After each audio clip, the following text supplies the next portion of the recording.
Thank you, Matthew. I feel like there may be more people stepping Well, in. Okay, here we go. Let them in. That's probably Dorothy. Oh, okay. Dorothy on the iPhone, maybe. All right.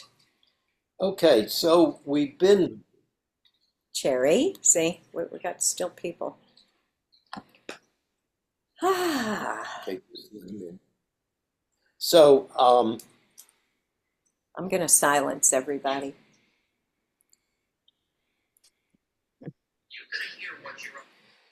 so we've been doing a lot of talk about the default network of the brain and the things that it says. And so I've selected another one of my favorite people who is a neuroscientist. She's British, and she's on Instagram under M on the Brain. We heard her last week, I Did we think. hear her last week? Yeah. So did we do the one about what people think of you? I don't think we did. I think we did the other one. So I wanted to start with a thing that she did on why what other people think of you feels so profound and yet can easily be ignored. So this is the ultimate science-backed strategy to stop caring what other people think, and it helped me immediately, so listen very close. I'm going to break it down into 3 steps, and the first step is to understand the science behind why this bothers you in the first place. And the truth is that these people's words don't actually matter. It's your biology telling you that they do. Your brain is wired to detect threats, not compliments, and that's why it feels like hate can stick and love can just slide right off. It's your amygdala scanning for danger. But someone's opinion of you is not a lion in the jungle ready to eat you, it just feels like it is. Step 2. If you're spiraling or mentally arguing with someone in your head, this is your brain looping mental simulations trying to gain control. And the easiest way to close this mental loop and give your brain the control it's looking for is to dump it. Do a brain dump. It could be in your voice memos. okay. Ooh, boy, she talks fast. So Dump it. Easier said than done, huh, Woody? Dump it. That's Yeah. why we meditate. Okay. No. Yes. So what we're going to look at today is sort of the biology behind this. Again, using Kelly McGonigal. And what's important to realize in what you're going to hear is that your brain evolved over 2 million years. The human brains evolved. And during that period, the largest growth has been in the area of the default position of the brain. It has more than tripled over that period. So you're going to hear some theories out there about the evolutionary value of this to our ancestors. What we forget is that the leading cause of death back then, as it is today, was violence. And it wasn't just violence from the outside, it was often intertribal violence. If you read Jane Austen's book, Clan of the Cave Bear, it's a very realistic portrayal of how threatened people were inside their own groups, which were providing them with safety. So you not only had danger from the outside, but your safety in the group was dependent upon not having violence inflicted by the stronger members of the tribe, the alpha males, the alpha females. So the paranoid brain evolved. When you hear what she's saying, what we mean by the negativity bias of the brain is our brain detects threat. It's designed to perceive threat and to begin to develop ways of protecting it from it. Now, that was extremely useful tool to have when we're living in the wilderness and when you're in a small band. When we say the mismatch in terms of time is that we're not dependent upon tribes. All right, we have Social Security. I can survive without a tribe at this point, although it's a bigger tribe, but that tribe and that safety net doesn't depend upon what the people at Social Security think of me personally. So the reason we have to become so skillful in terms of seeing this voice and not listening to it is that it grabs our attention very quickly. It talks very loudly. Plus, it has an extremely strong emotional driver. Because as she said there's not a tiger about to eat you. It was just a clerk at the store who snapped at you. But then she also talks about that spiraling that we do, and how many of you can talk about that, can relate to that, carrying an event, playing it over and over again in your head. What am I going to do? That spiraling is an effort to regain control. So in our spiritual journeys, we're making a shift from control to trust. This is first chakra stuff. This is number one on Erickson's developmental tasks, is to get back. If you build everything on that pyramid of fear, which is what the monkey brain is trying to get us into, and which our entire society is designed to capitalize on our fear. If the unspeakable happened, would you have enough money in the bank for your wife and kids to survive for 3 years? You know, they sell us health insurance. It does not provide you with health, people. It's insurance sickness. And it doesn't even guarantee you protection against getting sick. But we have all kinds of ways of describing the inner threat from our society. Are you beautiful enough? Do you smell bad? Does your skin look right? To external threats of what's going on in the Middle East and what's going on in LA, constantly keeping this defense network going and constantly feeding that sense of malaise, that background feeling that I can never not be looking over my shoulder for threat. So let's listen to, again, Kelly McGonigal.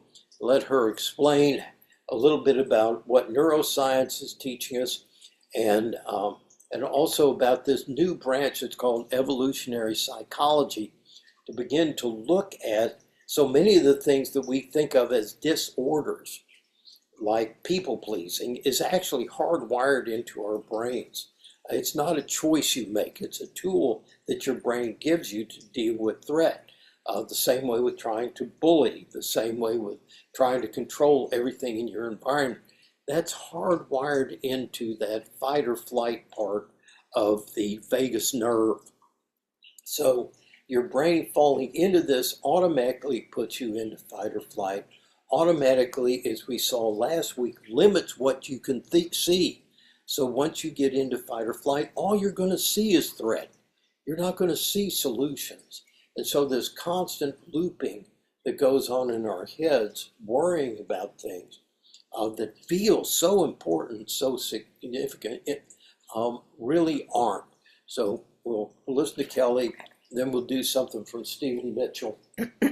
And so this is the Singer, evolution of our mind. Yep. And I don't have my speaker with me today, so hopefully I've got the phone all the way turned up and it will be enough. It's not very long. I don't think it's even 5 minutes. Yep. The evolution of our mind. So when we sit down to meditate and we're looking for this experience of peace of mind, and we find instead this constant inner dialogue of distractions, it can be really frustrating. And you might even wonder, why? Why is this the default? Why can't I just close my eyes and find peace of mind? Why would I have a brain that is constantly pointing me back to thinking about everything except what's happening in the present moment or finding peace of mind? Neuroscientists and evolutionary psychologists think that maybe this default state evolved to allow us to begin to survive in a growingly complex world. As humans developed and they were living in more complex tribes and dealing with a lot of threats in the environment, natural threats and predators, that it might be really important to have a brain that could use its downtime to solve problems that weren't happening yet. And so if you're not in the process of being chased by a tiger, then maybe it would be a good idea to think about where the tigers might be and what you would do if they were coming for you. And so it may be that we evolve this default state as a way of trying to protect ourselves against future threats, and also as a way of trying to solve social conflicts. You know, if we're constantly thinking about what other people think about us and what they might want and our relationship to them, in theory, this might allow us to get along in groups that are now larger and require things like cooperation and understanding what other people want and need and think about you. And in fact, when neuroscientists first started to identify the default state, when they first realized that a resting brain was actually incredibly active doing all of this, most of them took this as a really great thing. That when the mind rests, it's actually being very productive, and that it is problem solving, it's being creative, it's learning from past experience. And this is a really fantastic trait of what it means to be human. Having this default state of the mind is what allows humans to flourish. And yet the wisdom tradition suggests something very different. Okay, so identifying, and some people have trouble initially spotting this voice. And one of the things that we know is that the way you feel today is more determined by this voice in your head than it is by what's going on in reality. Which is why it's so important for us to drop into our senses and look at what's going on right now. Right now, there's no tiger. Right now, all these imagined threats and future things that I'm projecting are not happening. And there's nothing that I can do. In the warrior traditions, we say you can't fight a battle that hadn't started. You just can't. You can't prepare for it in that way. So in Untethered Soul, Micah Singer has this to say: there's nothing more important to true growth than realizing you are not the voice in your mind. Read that again. There is nothing more important. You may feel like I'm beating a dead horse here. There is nothing more important to true growth than realizing you are not the voice in your head.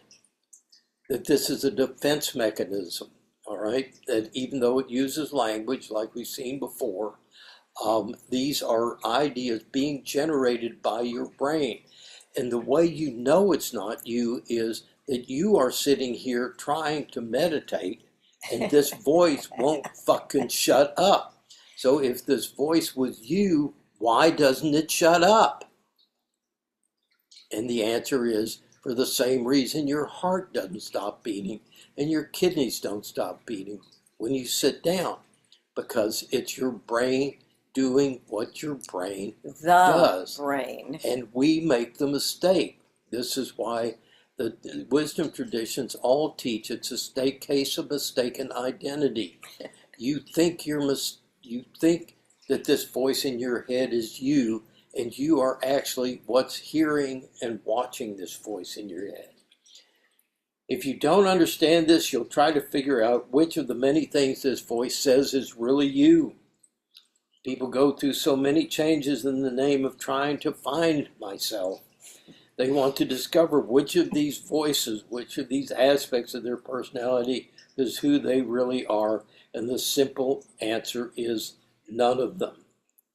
If you watch them objectively, you come to see that much of what this voice says is meaningless. Most of the talking is just a waste of time and energy. The truth is that most of life will unfold in accordance to forces far outside of your control, regardless of your mind, what your mind feels about it. It's like sitting down at night and deciding whether you want the sun to come up in the morning. The bottom line is the sun's going to come up and the sun will go down. And billions of things are going on in this world. You can think about it all you want, but life is still going to keep on happening. In fact, your thoughts have far less impact on the world than you would like to think. And if you're willing to be objective and watch all your thoughts, you will see that the vast majority have no relevance. They have no effect on anything or anybody except you. They're simply making you feel better or worse about what's going on, what's gone on in the past, what might go on in the future. If you spend your time hoping that it doesn't rain tomorrow, you're wasting your time. Your thoughts don't change the rain. They won't make the Tigers win. You will someday come to see there's no use for that incessant internal chatter, no reason to constantly attempt to figure everything out. Eventually, you will see the real cause of the problem is not life itself. It's the commotion the mind makes about life that really causes the problems. And that is exactly what the Buddhists mean by suffering. Commotion. I love that. Love that word. Yeah. So, pain is inevitable. You are not going to eliminate pain for your life. We don't meditate to get rid of pain. We meditate to learn to get rid of the mental chatter about pain, which is what creates our suffering. So here we've identified the culprit. We know where it lives. We know where it is in your brain. We know what its limitations are. And we're getting permission from a number of sources, both neuroscience as well as the wisdom traditions, to learn to ignore this. So we'll now go into our meditation. I'll break in occasionally and see in the spaces in between if you can sit back and enjoy this mental chatter. I mean, I'm not kidding when I say I love to sit back and watch the shit show, because I know as soon as I start to meditate, all kinds of crazy stuff is going to come into my head. But the beauty of meditating is I don't have to do anything about it. I don't have to listen to it. I don't have to make it go away. I just watch it and enjoy it. Actually, you can sit back and be very pleasurable, kind of like watching Lucy or W.C. Fields or Laurel and Hardy, Yeah. but Abbott and Costello, just the whole crazy stuff that our mind generates when you don't take it seriously. Remember Alan Watts' statement, the reason you're unhappy is because you take seriously what's meant to be as a joke. And so all of this stuff is really ironic. It's a joke because we're trying to control what's out of our control. And we're taking seriously this effort, which is foolish. It is the ultimate joke. So enjoy.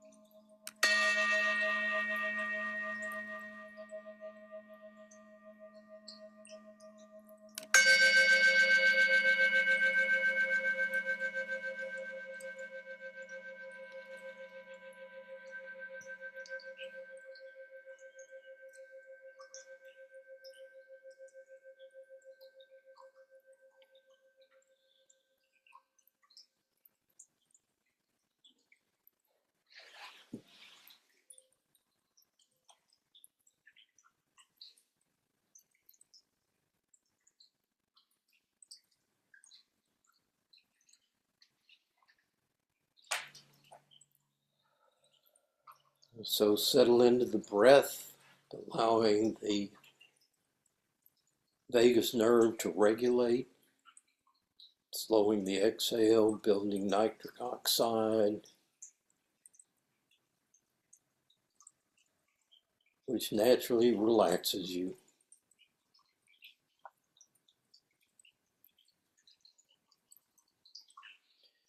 Don't expect it to happen immediately.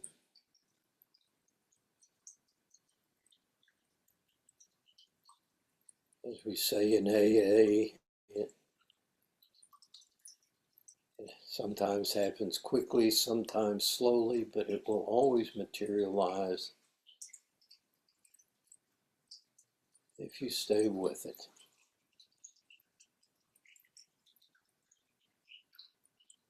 Breathing in the calm,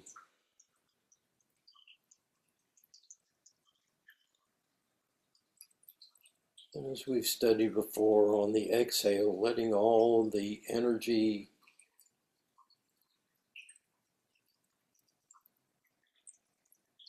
being generated by your mind just flow into the ground as you exhale.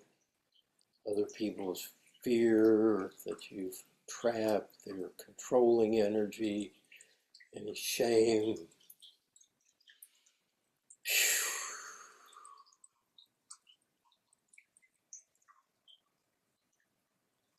Taking refuge in the breath.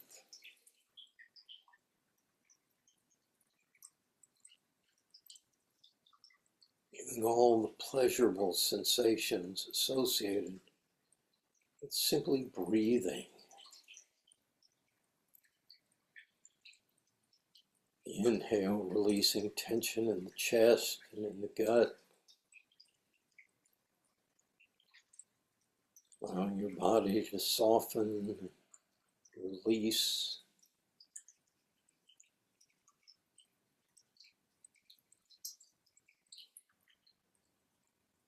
You're attuned to the energy in your body. You'll feel the energy moving outward naturally with the out breath. And receiving fresh energy, healing energy with the in breath.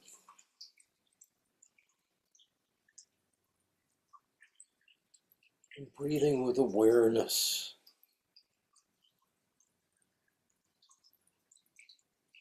Which intensifies the effect. No need to force the body to soften. The body will naturally soften in response to the breath.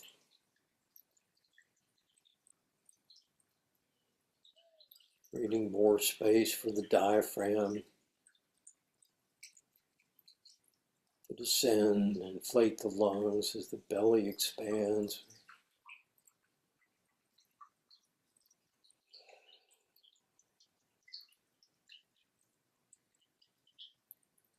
As the belly softens, begin to attune to your senses.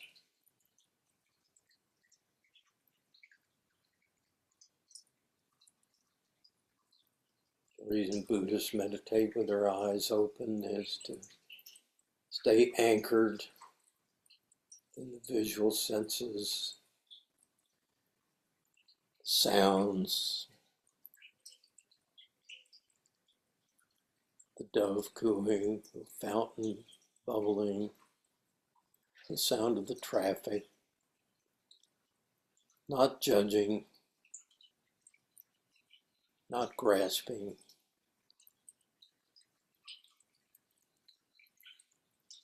but an attitude of soft receptivity and openness to whatever's happening in this moment.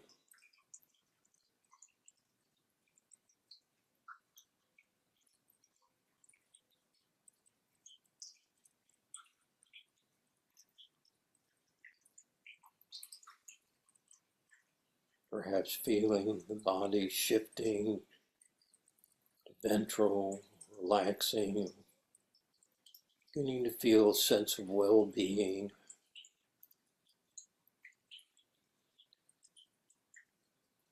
of worthiness.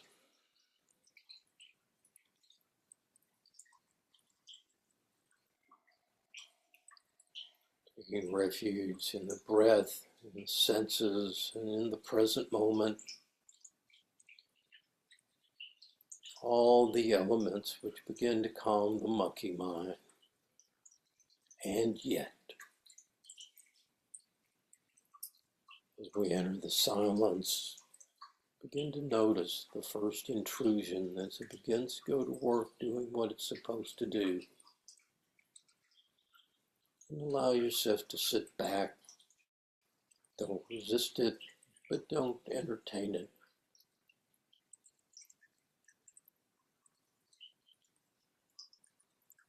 Having that sense of being the witness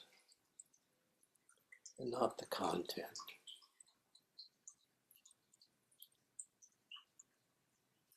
Begin to feel yourself becoming agitated and tense.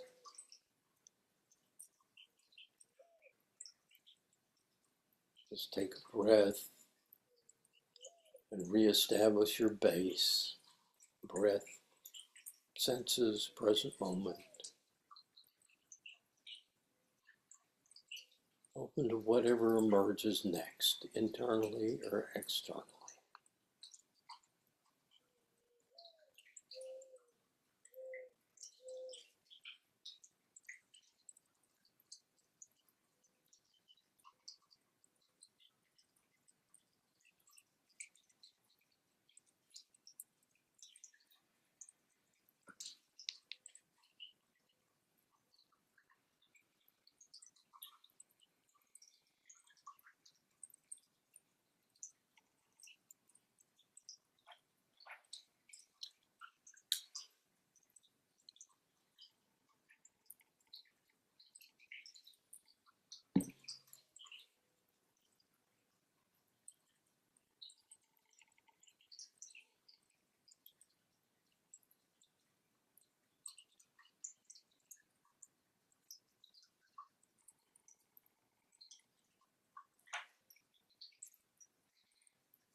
Do a quick check to see where you are. Have you drifted off? Just know, gently bring yourself back. No need for recriminations. You practice drifting off all your life. You're very good at it. You have great neural pathways for not staying present. So every time you bring yourself back, you're building new neural pathways, you're thickening those centers of your brain, making it easier to stay in the present. Anchor yourself here.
Again, just gently note if you drifted off.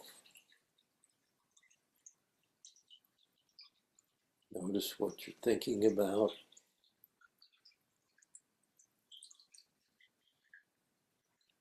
And just let it go.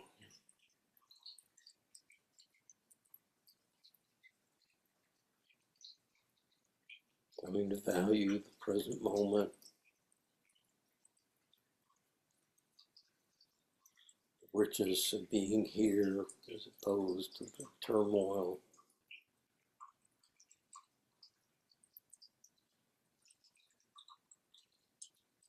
The blunting of the senses that occurs when we mediate our experience through thought. Just this moment, the next. Letting go of this moment to receive the next, a seamless movement.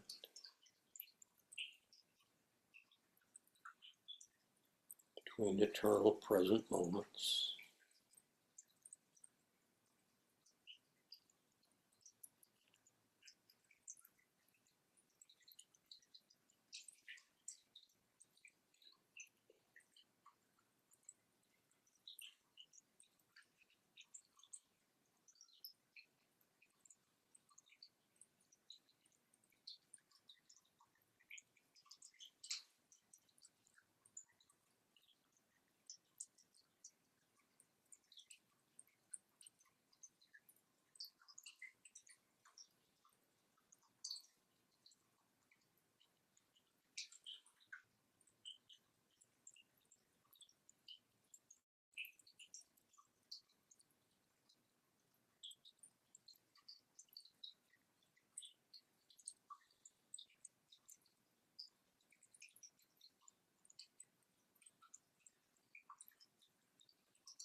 Once again, checking in.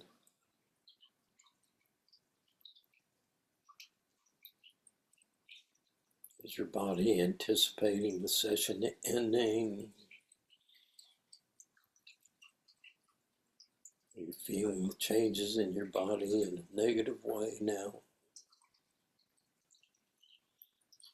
Are you planning what you're going to do when you're not meditating? Just noting what your brain's up to. It's like checking in on your kids.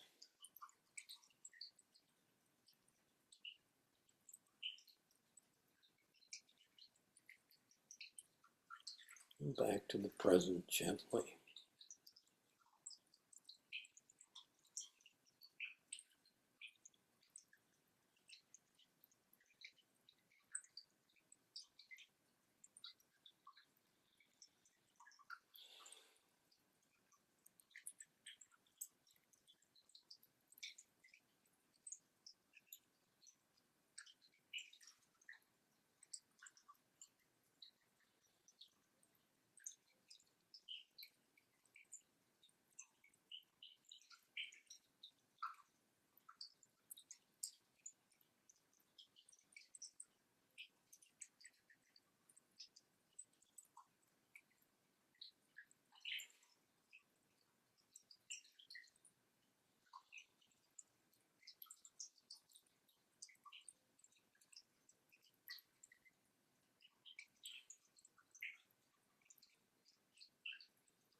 Full screen.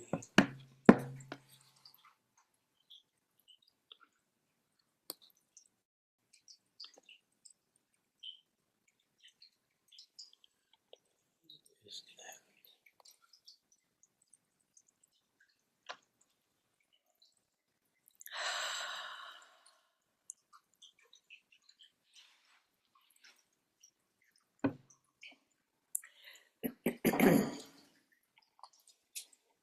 Okay, questions, comments? To share that I have had several very wise gurus teach me the difference between pain and suffering. Mm-hmm. Eckhart Tolle has also stated that he has had the same gurus. I have 4 of them right now in my house. They are cats. They are cats, and they know everything about the difference between, say, pain and suffering and living in the present moment. Absolutely. Yep. They are great teachers.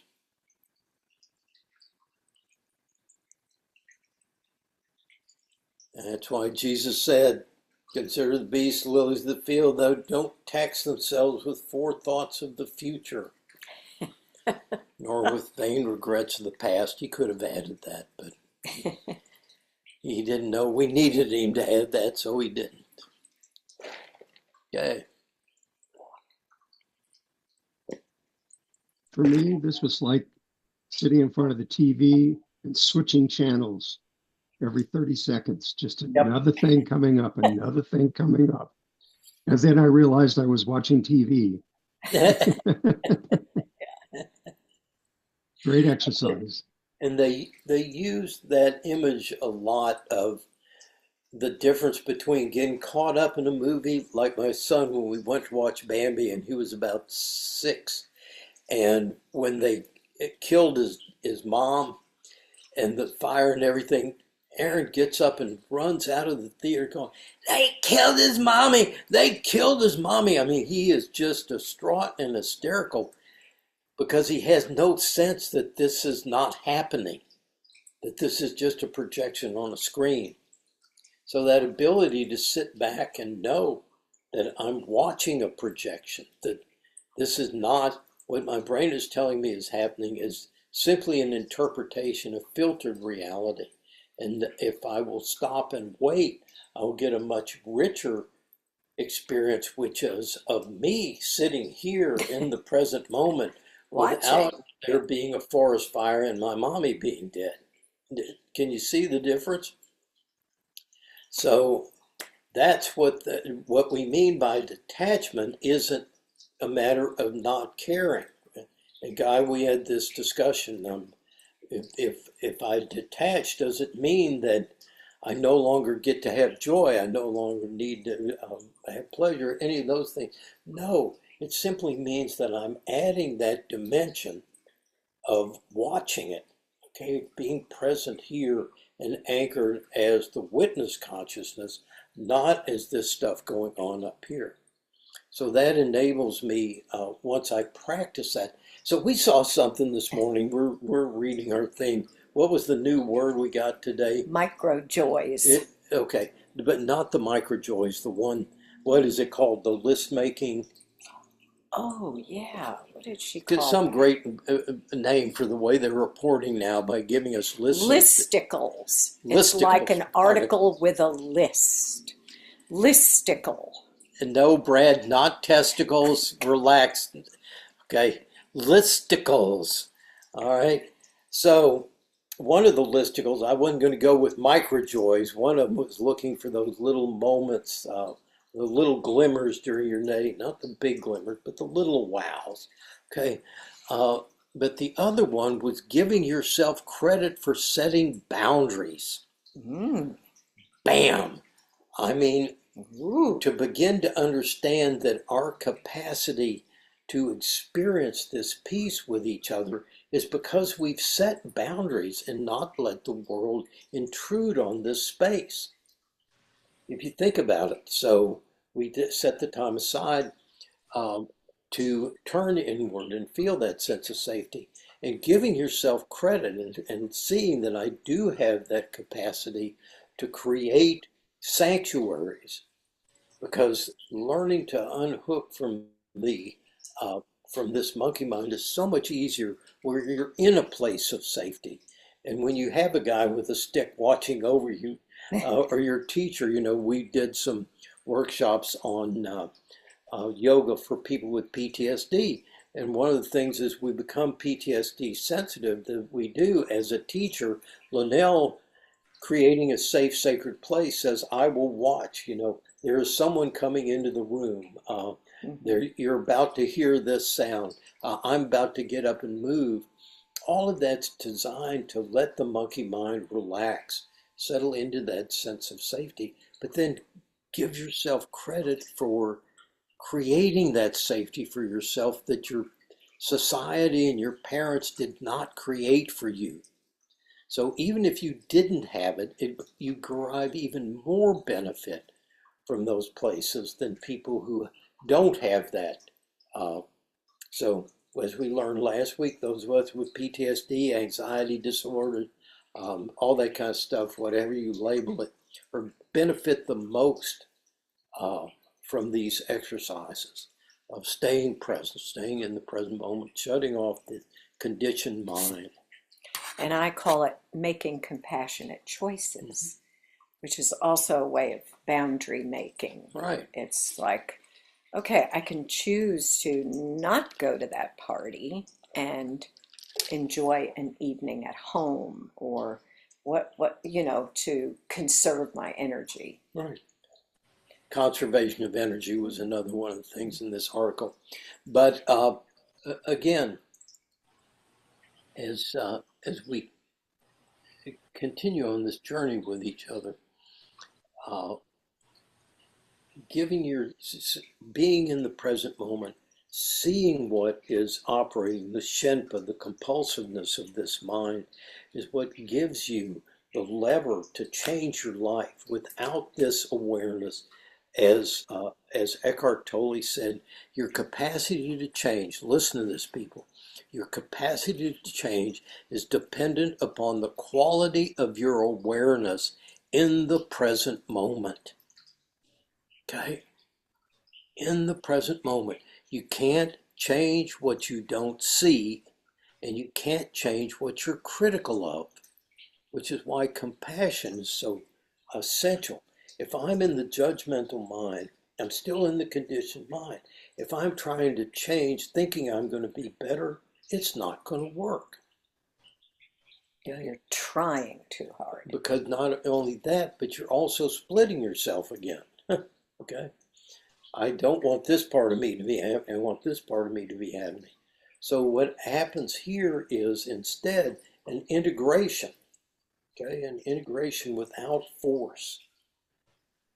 So it's like when you're sailing into the wind. You can't sail directly to your destination. You're constantly going back and forth and tacking. It's very much the same way with our lives. That, yeah, it looks like I'm going way off over here, but that's necessary to get back over, to go over here, to go over here, to get to the straight line. So without judgment, letting the energy heal. It's got a wisdom to it that the brain doesn't have.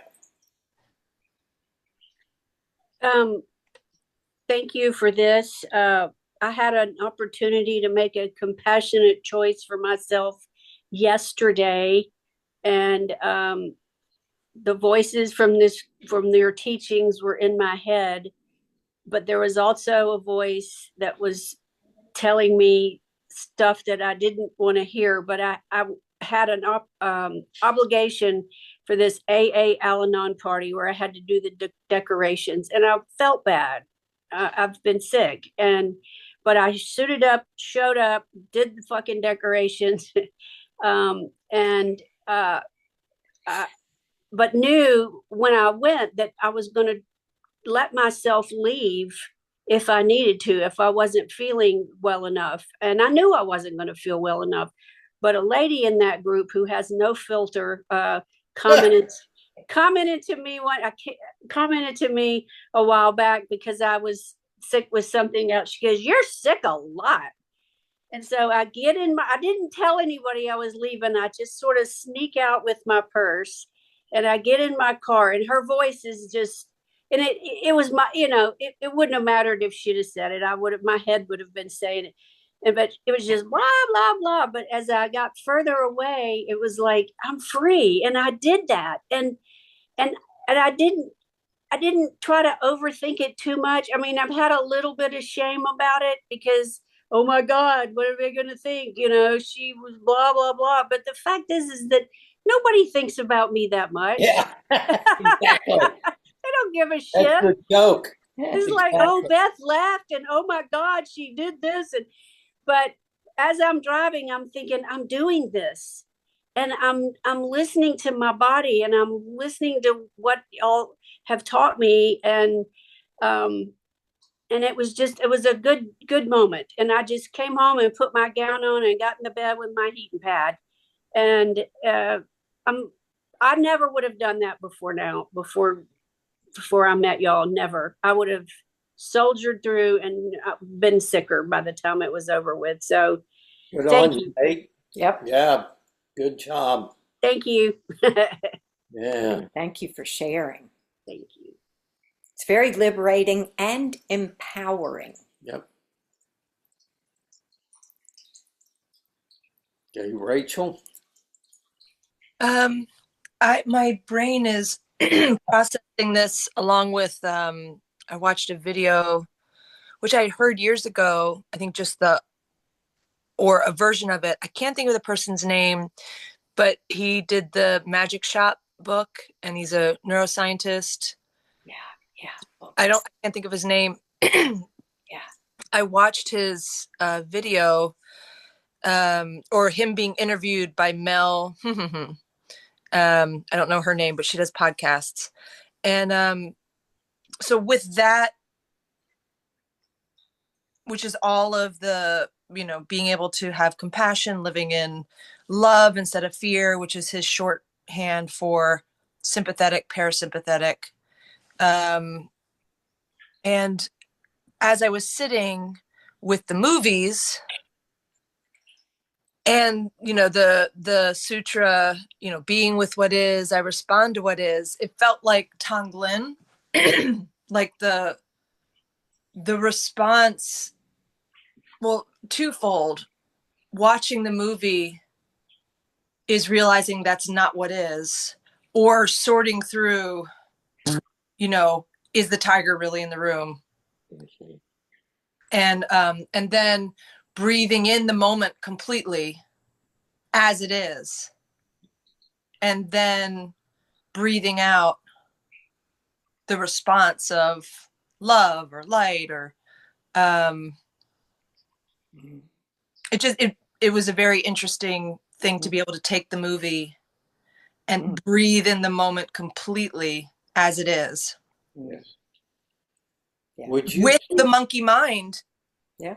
being a part of that moment and going, oh, monkey mind. Yeah. There it is. Absolutely. Yeah. Would you send me that sutra?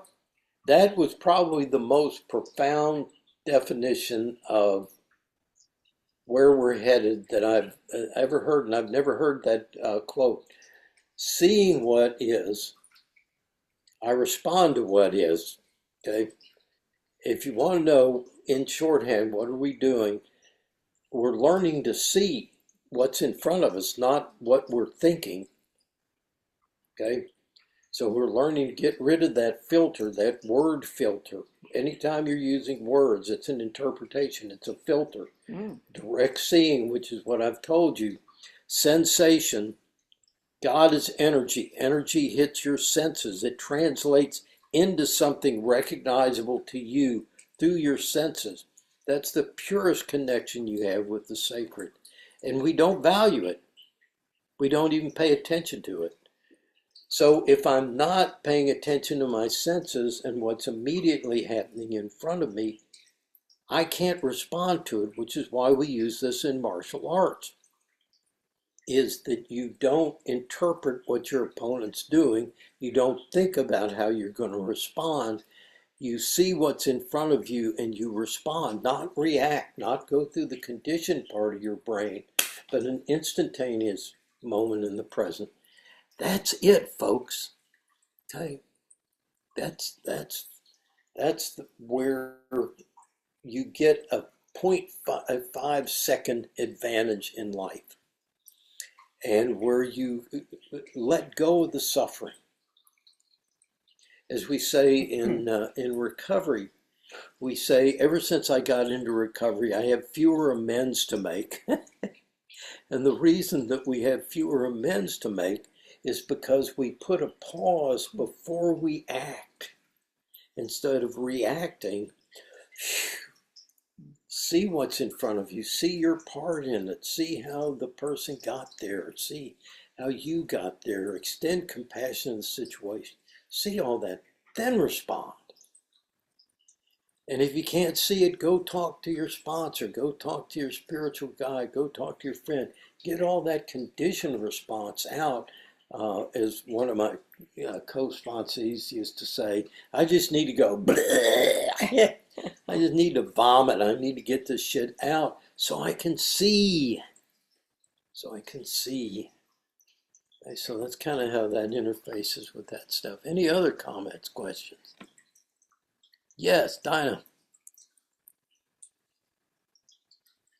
You'll have to unmute yourself, lower left. Yeah, trying to unmute. I had an interesting reaction this time. I talked to my sister Pam before getting online. I received that beautiful song this morning from Tiffany, and those were that's what was in my brain, going around in my brain when I came in, and that I'm planning to go to this march a little bit late, but I'm planning to go to this march, and I'm in Texas, and there's stuff going on here, and I've been reading about all the things that I should bring with me, dress in black so that you're not recognized, and take your medication and turn off the phone, and all this stuff, this fear. And I was not sure that I was going to be able to let go here. Right. And interestingly enough, what I found happened to me, and I've seen these paintings behind Pam's head frequently, because we also do some Zooming outside of this place. Yeah. And I fell into those colors. And the only other time that has happened to me has been when I've had Reiki done on. Right. And I've fallen into a different hue of colors. Mm-hmm. Usually it's fuchsia, orange, or blue. Very aquatic. It's like I'm in it's not a dream. It's like I'm in this liquid sea-like place. And this is the first time it happened to me where it was the greens and yellows. And I have no idea how that happened. So my monkey brain was saturated with something else, and I don't know what it was. But when that gong went off, it was very powerful. Yeah. Because it was like the screen went black. Mm. And the fear was gone. The apprehension of what's going to happen this afternoon is gone. And that is, I wish somebody could explain that to me, because okay. It's, I don't know if I need to understand it, but I did experience something very, very powerful. You don't need to understand it. So Patanjali wrote the Yoga Sutras. He wrote the Yoga Sutras. He also wrote a book called How to Know God. And in that book, he talks about the seduction of the colors. And he says there are a lot of things, just like when you do hallucinogens, other centers of the brain are going to get activated. So it's not unlike what happens when we're doing that. So you're unplugging from the monkey mind. Now you're plugging into a different center of the brain that has those visual things. He says, but don't get seduced by it. Okay? So can you still have that sense of self at the same time you're experiencing the colors? Or do you get lost in the colors? Okay? So again, whatever's going on there is just grist for the mill. Grist for the mill. So having that sense of observing, and what exactly does that mean? Okay. I took acid once and I became a piece of cloth. It was a tailor's display, like you'll see ties in a department store or in a clothing shop, and they're all fanned out. And I became a piece of Glen Plaid. And I stayed a piece of Glen Plaid for about 10,000 years. And I was really freaking out. And in the background, my mother's voice is going, well, now you've done it to yourself. You've turned yourself into a piece of cloth. I hope you're happy. This is making me miserable. I'm going, oh, great. She has to be here too. Not only am I a piece of cloth, but Mom is my commentator, play by play. So after a bit, 10,000 years, I popped out. And not into reality, but I popped into witness consciousness and said, wow, if I'm going to be a piece of cloth, maybe I ought to learn to relax and enjoy being a piece of cloth. Okay. The minute I had that thought, I was back in reality. Okay. Which is part of what I learned by that. Resistance is what turns it into a bummer. So the capacity to not only relax with it, but to have that awareness outside. I'm capable of making choices here. I can either suffer with this, or I can go along with it. That it was an immediate pulling me out of that reality. So this is an extremely, extremely powerful tool that we're learning in the middle of a panic attack, to be able to step back and say, I am having a panic attack. It's different from thinking I'm going to die because I'm having a panic attack. Do you see the difference in those two? Mm-hmm. And so here's the lever where I'm going, okay, so let me slow my exhale.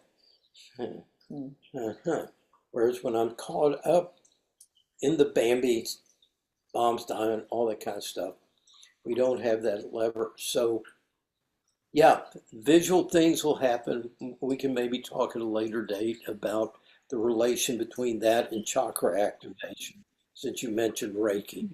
And you probably know there's a color association, the orange, second chakra, so anyhow, comment, thank you. So I think it's, Rachel, did you have something to add? Well, just what you were just saying made me realize that I attach to my dreams in a way. And I think I had a dream where, I did a monologue competition, or I did an audition or something, and I got last place, or, and that in itself is something to just observe. And I don't think I've ever felt that way about my dreams before. Okay. And that's what lucid dreaming is. Lucid dreaming is when I'm outside and I can begin to position myself in relation to the dream. So good awareness. So all of these things, look, these are all just centers of your brain doing what they do and manifesting themselves, kind of grabbing the mic. I like that phrase. 142 aspects of your personality, like toggle switches, up, down. But there's also who's got the mic. And when you begin to hand the mic to witness consciousness, you got something. I noticed that my Omi, the master of Om, is signaling that we need to get our asses out of here. Okay. Yay. Happy Father's Day, everybody. All right, honoring our dads today. Yeah, if they were honorable. I always like to add that. If you're trying to honor somebody who's dishonorable, you're a moral monster. I mean. All right, take a deep breath in.